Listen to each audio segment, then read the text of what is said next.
Guiones y guionistas, capítulo 28.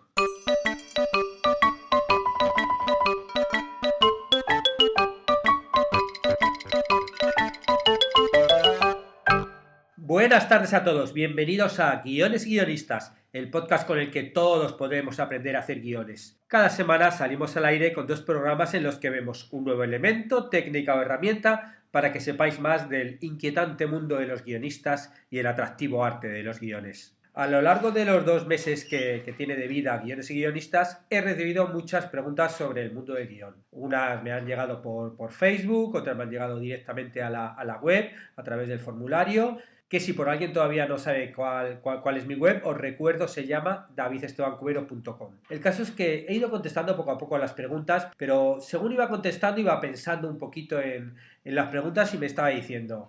La verdad es que es una pena que esta respuesta vaya solo para la persona que me la ha hecho, porque seguro que hay alguien que tiene dudas parecidas y que les podría ayudar. Por lo que hoy vamos a hacer un programa especial y voy a contestar a las preguntas cuya respuesta pienso que más pueden interesaros a todos. La idea es hacer estos programas especiales cada cierto tiempo. O sea, yo iré acumulando vuestras preguntas según me las vayáis enviando y bueno... Cuando haya suficientes, pues las contesto por aquí. O sea que ya sabéis que mi web sigue disponible para que me preguntéis las dudas que tengáis sobre algún tema del mundo del guión. La primera pregunta me la hizo Samuel desde Chile y dice así: Hola, ¿cómo estás? Tengo una duda técnica y quería saber si puedes ayudarme.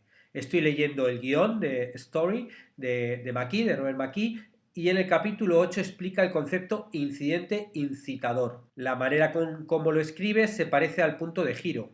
Mi duda es si son lo mismo, porque según sabía el punto de giro se da más o menos a los 20 minutos, pero el incidente incitador, según McKee, puede ocurrir en los primeros minutos del film. Estoy empezando en la creación de guiones y aún no tengo todos los conceptos muy claros. Gracias de antemano, Samuel. Bueno, muy bien, Samuel. Sí, es una duda bastante normal.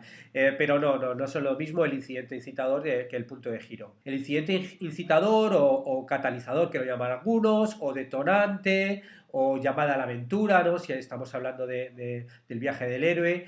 Bueno, es ese evento que pasa al principio de la película que lo que hace es romper el equilibrio de fuerzas del protagonista, dice Robert McKee, o sea, que rompe un poco la vida, la rutina, la vida del protagonista. De repente le pasa algo, un evento que hace que la historia se ponga en marcha, ¿no?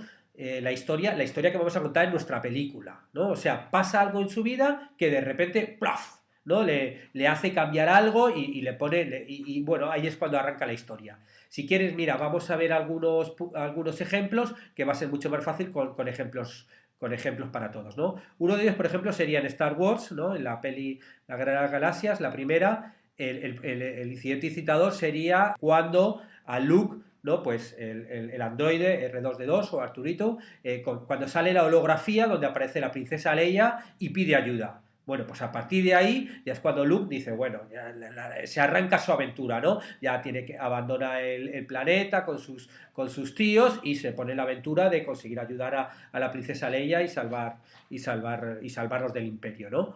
Bueno, pues él tenía una vida normal ahí un poco aburrida y en su planeta, pero realmente, ¡buaf!, ¿no? Ese holograma es lo que lo pone en circulación. Por ejemplo, en el show de Truman hay un momento, no sé si recordaréis, que ¡plac!, se cae un foco, ¿no? Se cae un foco y Truman se queda mirando el foco, mira ahí el cielo, no entiende dónde ha pasado. Él hasta ese momento, bueno, vive su vida, ¿no? Donde está todo grabado, pero él no sabe nada, pero de repente, ¡plac!, eso hace que se empiece a romper un poquito su vida rutinaria y empieza a preguntarse cosas que le llevan pues a descubrir a lo largo de la película todo lo que hay a su alrededor y que le está grabando. Por ejemplo, en el Expreso de Medianoche pasa cuando le pillan al tipo, ¿no? Él viene con toda la droga y los policías le pillan con la droga y bueno, a partir de ahí es cuando le meten en la cárcel y empiezan todas las desventuras del protagonista. Un ejemplo relativamente actual que pasa muy cerca del principio es la red social, ¿no? La peli sobre Mark Zuckerberg, ¿no? Y sería el incidente incitador cuando al final de la primera escena él está con la chica y bueno, la chica empieza a insultarle, le dice que es un tonto y pasa de él, ¿no? Y eso provoca que él, ¿no? Pues cuando enfadado, cuando se vaya a su habitación, monte todo por internet todo ese catálogo con fotos de las chicas para que lo vean los chicos, y eso hace bueno, pues eso es el germen de Facebook, ¿no? De estos catálogos, ¿no? Donde nos vamos viendo unos a otros. Y para terminar, por ejemplo, en Psicosis, en Psycho, el punto este incitador sería cuando el personaje de ella, de Janet Leigh, roba ahí los dineros donde trabaja y huye. Y en esa huida, bueno, pues ahí llega al hotel donde pasan todos los acontecimientos. Luego, el punto de giro pasa después. El punto de giro sí que, bueno, dentro del paradigma de guión de los 3 actos y tal, sí que suele ser entre el minuto 20, 25, y ahí es cuando esa historia que arrancó con el detonante, bueno, hace un giro y va hacia otro lado, ¿no? Y tienes ahí otro elemento, ¿no? Él tiene la vida normal, el detonante o incidente incitador le hace girar y reaccionar hacia un lado, y el punto de giro, bueno, pues esa historia que ya había empezado la lleva hacia otro lado. De todas formas, bueno, haré programas monográficos tanto del incidente incitador como del punto de giro y todas estas cosas más adelante. Muchas gracias, Samuel, por tu pregunta. La segunda pregunta es de Alan, de Perú, y dice así: amigo Esteban, buenos días y gracias por compartir tus ideas y conocimientos con todos los que te seguimos. De nada, Alan. Mi duda es la siguiente: aquí en Perú y en la zona donde vivo, en los años 60 hubo mucha violencia, muerte y abuso del Estado de la mano con las empresas mineras que se adueñaban de los terrenos que eran propiedad de los campesinos. Hay historias y libros que narran eso. Quiero producir en formato audiovisual esos acontecimientos. Mi gran duda es si debo hacerlo en documental, cortometraje, película, escenificar la última lucha que tuvieron los campesinos con los gamonales por la recuperación de sus tierras. Aún hay sobrevivientes de aquellas jornadas de lucha. De antemano agradecerles por su ayuda. Miles de gracias, Alan. Bueno, Alan, pues la verdad es que esa historia la puedes contar como documental, como cortometraje o como película. O sea, una historia tan potente se le puede dar el formato que uno quiera. ¿De qué depende de hacerlo de una forma o de otra? Bueno, primer caso, primero por una cosa como industrial, ¿no? De que yo no sé, no conozco ni cuáles son tus medios, si tienes una productora, si tienes mucha plata, si puedes conseguir muchas subvenciones, porque claro, no es lo mismo hacer un cortometraje que un largometraje. Obviamente el presupuesto es totalmente distinto. Tampoco conozco muy bien cómo es la industria en Perú ni las posibilidades que hay de producción. Pero bueno, como eso es algo que no depende de nosotros, lo dejamos de lado. El segundo tema, porque realmente la historia da para cortometraje y para largometraje, depende del contenido que tú quieras contar. El segundo tema que podemos ver, y que es un poco donde ya sí te puedo ayudar, es que yo seguiría los pasos que cuento en el monográfico que hice sobre guión documental. Bueno, si no lo has oído, escúchalo, porque ahí sí que doy unos pasos que yo creo que estaría bien que fueran los que tú siguieras. Que fundamentalmente se resumen en el primer paso sería investigar. Investigar sobre eso, veo que ya sabes algo, pero investigar más. Investigar, por un lado, cosas oficiales, ya sea leer diarios, incluso buscar imágenes en algún canal de televisión que puedas ver, y luego, sobre todo, investigar en el terreno. Dices que existen hombres mayores que vivieron aquello y te lo pueden contar, bueno, pues ve para allá y búscalos y habla con ellos. Habla con ellos y que te cuenten historias. Que te cuenten historias e investigar no solamente a ellos, sino de repente a sus familiares. ¿Por qué? Porque, bueno, pues de repente ese señor te puede contar historias, pero de repente su nieto, que ahora ya tiene 25 años, por poner un ejemplo, de repente te cuenta la historia como la vivió él. Y te cuenta, bueno, pues que él era un niño y cómo su abuelo luchó contra ellos, le quitaron las tierras, y te cuenta todo y dices, me encanta la historia del punto de vista del nieto. Esto es algo muy bonito. Y bueno, pues documéntate todo lo que puedas. Y cuando ya te has documentado mucho, ahí es cuando tienes que tomar la decisión de, uno, ¿qué lo hago? ¿Lo cuento como ficción o lo cuento como documental? Está muy bien toda la gente que he conocido como documental, veo que hay imágenes de archivo, veo que hay mucha gente muy interesante que me lo cuenta, y es súper potente como este señor acá me cuenta todo lo que sufrió y lo que luchó. Bueno, pues entonces a lo mejor puedes hacerlo documental. Otra opción es que quieras hacerlo como ficción. Bueno, vale, sí he encontrado muchos datos, pero no me da como para hacer un documental, pero sin embargo hay una historia preciosa que me contó el nieto sobre el tal, que voy a contar en la historia de esta. Y entonces, bueno, pues ahí te puedes intentar hacer un guión que, dependiendo de lo que he dicho antes de tu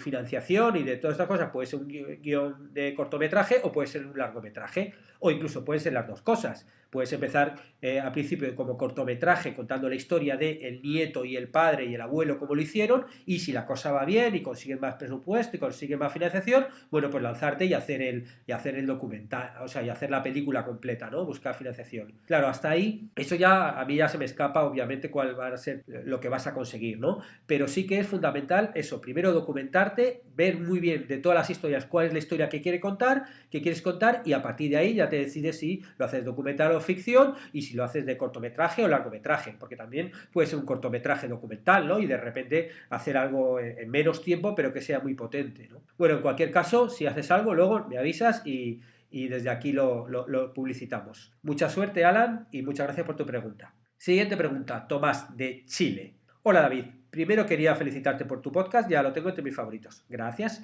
Actualmente estoy escribiendo una webserie de comedia y escuchar tu programa es una herramienta que viene de mucha ayuda para quienes nos gustaría dedicarnos a esto. Tengo una consulta, pude notar en la Biblia que adjuntaste de The Wire que las descripciones de los personajes eran un párrafo que no superaba las 10 líneas. Por cierto, esto se refiere a el podcast de las Biblias, que es el podcast número 3, os pongo las referencias en las notas del programa para que lo escuchéis el que no lo haya escuchado todavía, que ahí os podéis descargar la Biblia de The Wire. Bueno, pues Tomás dice, es algo muy distinto a lo que me habían enseñado que los personajes principales tienen una página y los secundarios un párrafo. Quería preguntarte, según tu criterio, ¿cuál es la mejor forma de describir los personajes al momento de presentarle una Biblia? Como en el ejemplo de The Wire, una página por personaje principal y un párrafo por secundario, depende del proyecto. Eso, espero que no sea de mucha molestia por preguntar. Muchas gracias y mucho éxito con el podcast. De nada, Tomás, gracias a ti. Bueno, como tú bien dices, obviamente depende del tipo de proyecto y del tipo de Biblia que hagamos, porque no es lo mismo hacer una Biblia pequeña de 6 páginas que una Biblia completa de 50 páginas, 80 páginas. Obviamente va a depender mucho de eso. En el ejemplo de The Wire, que lo que hace David Simons es más bien un dossier de contenido. No está maquetado, no está diseño. Claro, obviamente él no necesita ir ahí a un canal ahí con todo maquetado y todo hecho puesto bonito. Él directamente con las páginas escritas y el contenido, como ya es alguien que trabaja en la industria, que es conocido, que incluso directamente conoce a las personas que se lo entrega, vale, ¿no? Porque ellos ya directamente van a saber leer esa Biblia, ese dossier, lo van a saber ver y cuál es la idea que hay ahí, ¿no? No tiene que vender más, ¿no? Más que directamente el contenido, ¿no? Claro, si tu Biblia va maquetada y va puesto con todas las cosas, yo la verdad es que realmente me parece bien que le des a los protagonistas una página a cada uno. Pero luego también depende mucho del contenido. En The Wire es una serie coral, ¿no? Y de hecho, si os fijáis en la Biblia de Wire que os pongo en el link, aparecen 17 personajes. Y entonces, claro, con los 17 personajes les pone un párrafo a cada uno porque, bueno, es una serie como muy coral que todavía no está definida. Creo que en la serie, en la Biblia de Lost, que también adjuntaba en ese podcast, también vienen como los personajes no todavía muy desarrollados, como una idea de un párrafo contando cada uno, ¿no? Claro, cuando quieres hacer algo tan coral, como también es un poquito en la Biblia inicial de Lost, bueno, pues si es algo tan coral, pues le das a todos la misma importancia, pero claro, si tú tienes una serie donde tienes claro que tus protagonistas son 2 personajes o 4 personajes, que es una familia, y luego pues pones al tío, al vecino, no sé cuántos, bueno, ahí entonces hay que darle más importancia al personaje protagonista. Luego de repente, si tú lo maquetas todo y te pones junto con pones el texto y pones una foto al lado del actor que te gustaría y le das tal, entonces ahí sí le puedes dedicar una página. Eso tenéis que vosotros verlo dependiendo del tipo de Biblia que hagáis, ¿no? En cualquier caso, mucha suerte con el proyecto, Tomás, y lo mismo que dije antes, si el proyecto llega adelante, pues avísanos y desde aquí lo publicitamos. La siguiente consulta es de Mois, de Bolivia, que dice, ¿qué tal? Una consulta. Tengo entendido que 1 minuto en la pantalla equivale a una página del guión. ¿Esto también se aplica en un guión animado? Bueno, Mois, buena pregunta. Lo de minuto por página es algo estimativo, o sea, esto no hay que tomárselo como algo exacto, es algo que, bueno, pues un poquito es un estándar, ¿no? En la industria, ¿no? Que con el tipo de formato que se hacen los guiones, el tipo de letra, el espaciado y todo, entre los diálogos y las descripciones, bueno, pues da para 1 minuto, pero claro, depende de cómo esté escrito ese guión. No es lo mismo un guión que esté con muchos diálogos a uno que tenga grandes descripciones, porque las descripciones te va a ocupar más tiempo, ¿no? Luego traducido en el guión. Y ahí es donde entra la diferencia con la animación. Generalmente los guiones de animación tienen muchas más descripciones en la acción. ¿Por qué? Bueno, pues porque no es lo mismo que sean actores a que sean dibujos animados. No, los actores, siempre cuando uno escribe un guión hay que dejar un espacio para que trabajen los actores y el director. ¿No? Por eso no tienes que acotar muchas cosas de hice esto riendo, agarra con la mano, tal. Hay que poner las cosas importantes para la acción, pero otras el resultado final será un resultado que, bueno, cuando llega la hora de hacer la puesta en escena el director con los actores, bueno, pues ahí lo enseñarán, hará una cosa por un lado, otra forma, pues esto lo dirá riendo, no, luego lo dirá llorando, no sé, como que hay un espacio ahí para que trabajen ellos. En la animación ese espacio no existe, con lo cual se suele describir mucho más las acciones, porque están describiendo los personajes mucho más. Por eso, realmente yo calculo que a lo mejor un guión, en lugar de una página que te dé para un minuto, a lo mejor una página te puede dar para 40 segundos. Y bueno, pues eso ya te cambia un poco tal. Pero esto de todas formas no es ciencia exacta. O sea, yo creo que lo mejor es, una vez hecho algunas páginas de guión, hacer todas las pruebas de animación para ver realmente a qué equivale una cosa u otra. Con ese estilo de guión, con ese estilo de desarrollo del guión, ¿cuánto corresponde, no? Bueno, pues hacer las primeras pruebas de guión y de animación y a partir de ahí ya se hace el estimativo final. O sea, es algo que yo creo que habría que probar. Bueno, muchas gracias por tu pregunta, Bois, muy interesante. Siguiente pregunta de Josefina. No sé de dónde llega. Dice, hola, muy buenos sus materiales. Me gustaría escuchar uno que hable de cómo lograr la inspiración, de dónde sacar buenas ideas, de saber si una historia es buena o no, más que todo con la trama de la historia, lograr buenas ideas. Muy bien, Josefina, el mundo de las ideas. Bueno, yo ya hice un podcast sobre mapas mentales que te ayuda a desarrollar las ideas. Ese, bueno, los que no lo habéis escuchado podéis escucharlo, os dejo las notas del programa.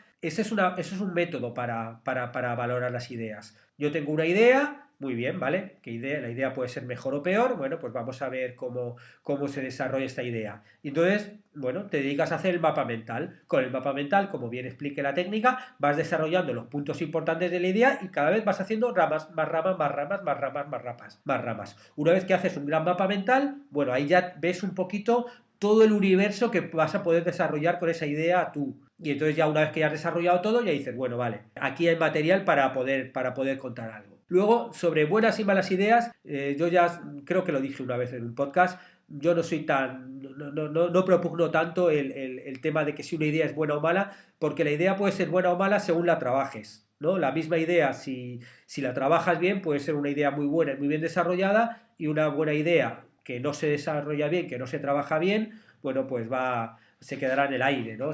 No llegará a nada, ¿no? Con lo cual es muy importante, yo no le doy la importancia tanto a las ideas, sino al trabajo que se hace sobre esas ideas. Y eso es algo que, bueno, que hay que empiezas con el mapa mental, luego pasas con las tarjetas para ir desarrollando, vas haciendo la estructura, vas haciendo la escaleta, y luego ya pasas a las escenas, el guión, o sea, y ahí es cuando se ve desarrollado. Yo de ideas que a mí me parecían, bueno, relativamente sencillas o tontas, luego he visto grandes guiones y ideas buenísimas, he visto como que no llegan a ningún lado porque no se han trabajado bien. O sea que lo que hay que hacer es, una vez que tienes las ideas, trabajar y ya después veremos si la idea es buena o no. Siguiente pregunta, Edilma, de Paraguay. Buenas noches, David. Bueno, ella me escribió por la noche. Vosotros, bueno, dependiendo de cuándo lo escuchéis, será buenos días, buenas tardes o buenas noches. Me encanta su blog, lo acabo de descubrir. Estudié Ciencias de la Comunicación, también cinematografía, me especialicé en guión cinematográfico, pero no vivo de eso y me gustaría conseguirlo algún día. La verdad que muero por conseguirlo. Trabajo de secretaria, nada que ver conmigo, lo odio. Fines de semana cubro eventos sociales, fotografío, filmo. Esto es pasable. Me gusta algo, por lo que realmente quiero conseguir es vivir haciendo con lo que me apasiona, que es el cine. Específicamente escribir guiones y producirlos también. ¿Podrías decirme cómo hacerlo? O al menos darme algunos tips. ¿Cómo empezar? ¿Qué hacer? En Paraguay, mi país, está empezando el tema del cine, pero igual es muy difícil. Saludos. Bueno, Edilma, has dado con la clave de todo, ¿no? ¿Cómo llegar a ser guionista? La verdad es que esto, claro, depende mucho de dónde estés, ¿no? De la realidad donde estés. Yo te puedo contar cómo llegué yo a ser guionista pero bueno, es como fue la realidad hace más de 20 años cuando estudié y la verdad es que fácil no es en ningún sitio, ¿no? O sea, yo no me imagino que en Paraguay es difícil porque se está empezando el mundo del cine, también lo veo aquí en Uruguay, que es un país más pequeño, con 3 millones de habitantes, con una industria más pequeña que donde vengo yo, de España, bueno, aún así también es difícil en España. En España, bueno, yo conseguí durante 20 años trabajar de guionista, pero a base de insistir, insistir, insistir, ¿no? Porque trabajaba en un lado, trabajaba unos meses, luego otros meses me iba al paro y cuando estaba esos meses en paro me ponía a hacer mis propios proyectos y luego conseguí otra vez trabajo y así yendo y viniendo, pues durante eso, ya te digo, durante toda mi vida. Y bueno, ahora en general sí hay, por ejemplo, en España hay trabajo de guionista en programas de televisión, hay series, también se hacen películas, pero claro, hay que ver un poquito cuál es tu realidad en Paraguay. Yo lo que sí que te aconsejo a ti y bueno, y a todos los que queréis hacerlo, es que vayáis poco a poco. O sea, bueno, estudiéis un poquito, guión, todo lo que podáis, escucháis podcasts, cursos, libros y luego, bueno, os lancéis a escribir y escribáis un corto y, bueno, busquéis una serie de amigos, gente que colabore contigo para poder hacerlo y os lo grabéis y lo subáis a internet. Vas poco a poquito, vayas aprendiendo cada vez más, luego vayas haciendo una webserie y cada vez vayas encarando proyectos más grandes poco a poco. O sea, no depender solamente de que si consigues una subvención o no. Afortunadamente, ahora las cámaras son mucho más baratas, incluso puedes grabar con el celular, luego se puede editar en una computadora y poco a poco poder hacerlo y llegar a más gente, ¿no? O sea, ahora se puede hacer y ya cada vez irás aprendiendo, encontrarás a más gente que te apoye e irás haciéndolo. Pero porque es algo que yo hice hace 25 años cuando empecé y que sigo haciendo día a día, o sea, porque nadie te llama a la puerta y te dice, oye, que quieres ser un guionista, quiero pagarte y te contrato, ¿no? O sea, lo primero que hay que hacer es aprender el oficio, que es lo que tenemos que hacer todo, que es un poco lo que estáis haciendo gracias a escuchar estos podcasts y luego pues poniéndolo en obra, lanzándoos a escribir. Y luego una vez que lo escribís, pues os buscáis un grupo de amigos y a grabar, a rodarlo y a subirlo a internet, que ahora se sube a internet, a moverlo por festivales y a lanzarse y a hacerlo. ¿No? Existe YouTube afortunadamente, con lo cual lo que tienes que hacer es ahora mismo sentarte, ella y todos vosotros, y empezar a pensar una idea para vuestra primera historia. Tampoco hace falta que sea muy larga ni muy ambiciosa. Una idea. Os podéis a desarrollarla con un poquito todas las herramientas que os voy lanzando. Tú, como ya has estudiado guión, bueno, pues ya sabrás un poquito cómo hacerlo y adelante. El camino fácil no va a ser en ningún sitio, pero bueno, todas estas profesiones que son vocacionales no son fáciles. Es así, la vida vocacional es fácil, pero cuando lo consigues es muy gratificante y puedes ser muy feliz trabajando de guionista y desarrollando tus propias historias. Con lo cual hay que lanzarse ahora mismo todos cuando acabéis de escuchar este podcast,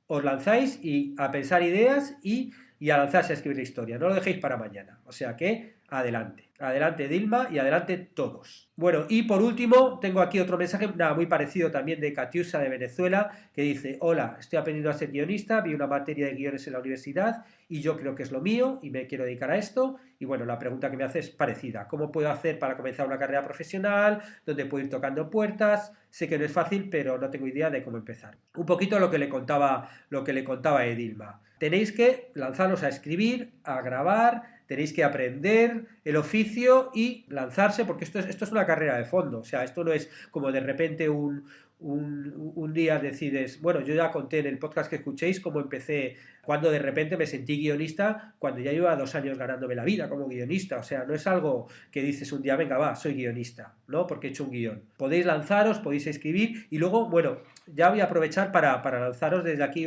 una noticia. O sea, hay mucha gente que me está escribiendo con el tema de: David, quiero aprender a escribir guiones y quiero más. O sea, los podcasts están muy bien, pero quiero más. Con lo cual os aviso que voy a empezar a lanzar cursos de guión online, cursos en vídeo que semana a semana se van a poder ir desarrollando para que podáis escribir los guiones y podáis profundizar un poquito más en la escritura de guiones. ¿Por qué? Porque ya veo que los podcasts están bien, os dan muchos tips, pero como que hace falta seguir cierto método, ¿no? Y bueno, mi idea es sacarlos para noviembre, ya os iré informando un poquito en los podcasts. Y bueno, por ejemplo, voy a hacer un curso de guión de cortometraje y bueno, pues el guión de cortometraje tendrá 10 clases. Cada clase irá saliendo un día a la semana y en cada clase iremos viendo bueno, cómo se surge desde la idea hasta el guión final, ¿no? De tal forma que podéis ir haciéndolo semana a semana y podéis ir escribiendo vuestro propio guión paso a paso. Porque los monográficos están muy bien, los monográficos que hago en podcast, pero claro, en monográficos se habla de algo muy concreto cada vez, ¿no? Y como que mucha gente me está pidiendo, ya, pero yo quiero paso a paso ir evolucionando. Bueno, pues para eso voy a hacer unos videotutoriales que desde internet podréis seguirlos todos y bueno, ya os iré avisando poco a poco. Mi idea es, si consigo prepararlo todo para la web, como que para noviembre salgan. Con lo cual, bueno, ya os iré informando un poquito también sobre qué van a ir los cursos, porque bueno, mi idea es que sean 2 cursos a la semana. Y con este spoiler vital que os hago, acabamos el podcast especial de hoy de preguntas y respuestas. Ya sabéis, seguid enviando preguntas y respuestas que yo iré acumulándolos y cada cierto tiempo os contesto a todos. Además de, bueno, que os contestaré por mail también. Muchas gracias por estar al otro lado y si os interesa el mundo del guión, ya sabéis, suscribíos a Guiones y Guionistas, tanto al podcast en iTunes o iVoox como a la página de Facebook. Y bueno, si lo compartís en las redes sociales o lo valoráis en 5 estrellas en iTunes o me gusta en iVoox, bueno, pues así me hacéis muy feliz y me ayudáis mucho. Estaremos juntos los martes y jueves con nuevas técnicas, estrategias y análisis para que aprendamos entre todos a ser mejores guionistas. ¡Hasta pronto!